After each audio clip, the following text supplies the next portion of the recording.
Whether you have bubble seal, pile weather stripping, or vinyl snap-in glazing, your first step of the identification process will be to remove enough of a portion that you can easily measure and photograph a whole, undamaged end profile. While detailed drawings can be helpful, a photo is the most accurate and our preferred method for identifying your replacement. If the sample you show us is too deteriorated, we may not be able to identify a match.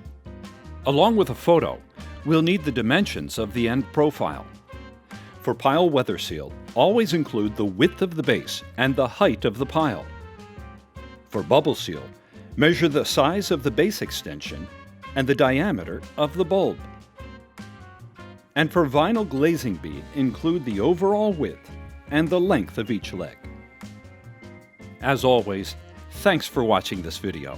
If you have any questions, be sure to visit us online at SWISCO.com.